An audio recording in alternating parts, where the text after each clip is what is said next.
Today we begin The Rape of the Mind, the Psychology of Thought Control, Menticide, and Brainwashing by Juste A.M. Merleau, M.D.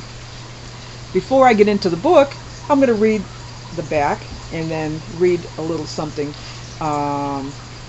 in the beginning. All right.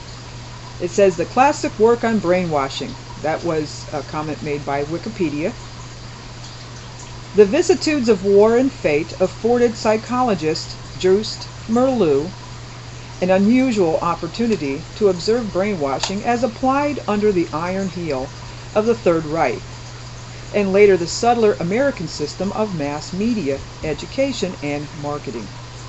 At the turn of the 20th century, Russian scientist Ivan Pavlov's experiments revealed much of how the mind can be conditioned through repetition and stress.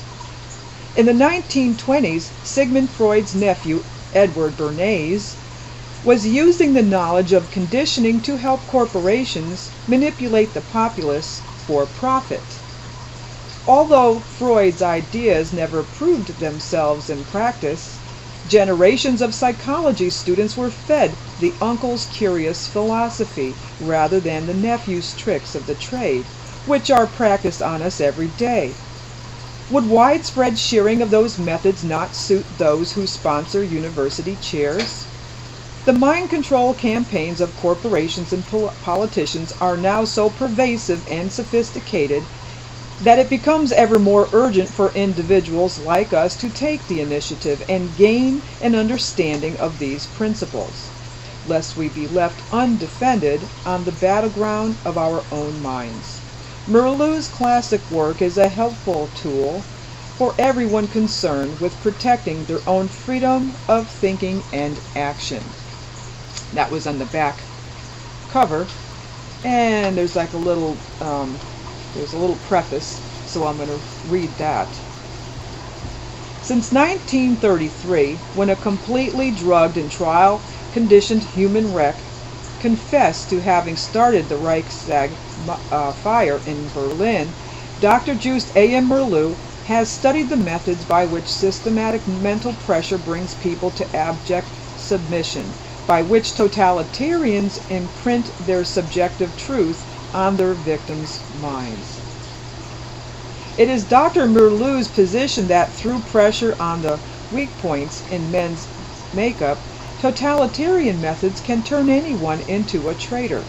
And in The Rape of the Mind, he goes far beyond the direct military implications of mental torture to describing how our own culture unobtrusively shows symptoms of pressurizing people's minds.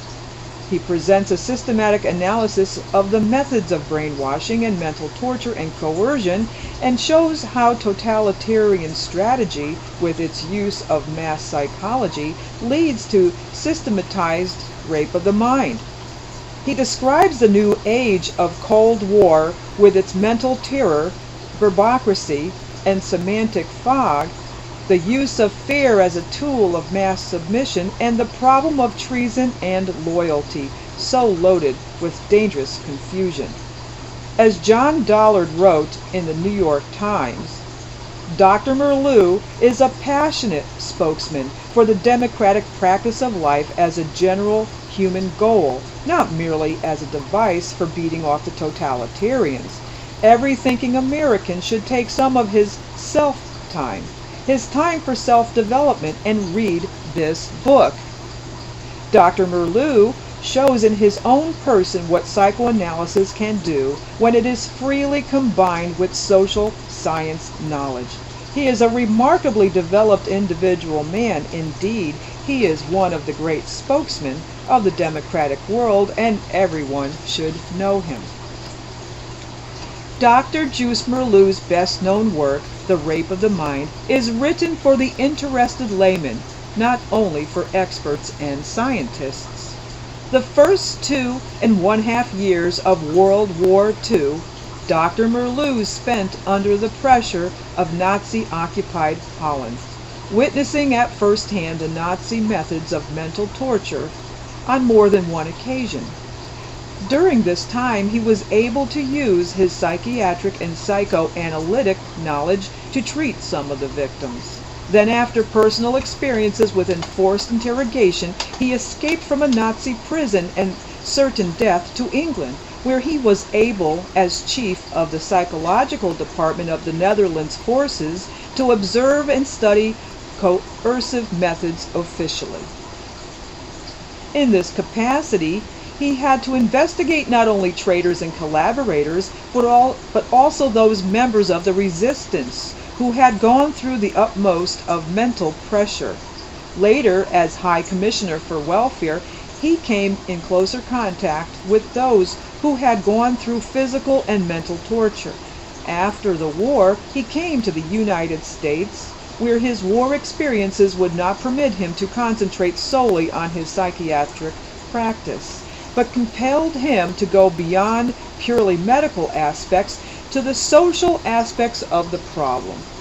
As more and more cases of thought control, brainwashing, and mental coercion were disclosed, Colonel Mazzenti, Colonel Schwabel, Robert Vogler, and others, his interest grew. It was Dr. Merleau who coined the word menticide, the killing of the spirit, for this particular crime. His knowledge of these totalitarian procedures has been officially acknowledged. He served as an expert witness in the case of Colonel Schwabel, the Marine Corps officer who, after months of subjection to physical and mental torture following his capture in Korea, was made to confess to having taken part in germ warfare. All right. I'm going to end it right there, and we will pick up with Dr. Merleau's book in the next video. I'm just looking through here.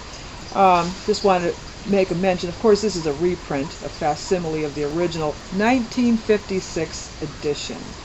And this was reprinted by ProgressivePress.com. They have a number of really interesting books on their website. And for those of you, who like to read some interesting stuff, I would suggest going to ProgressivePress.com and seeing what they have there. Anyway, that'll end it, and I'll see you in the next video, beginning with part 1, chapter 1, and I think you're going to enjoy this. All right?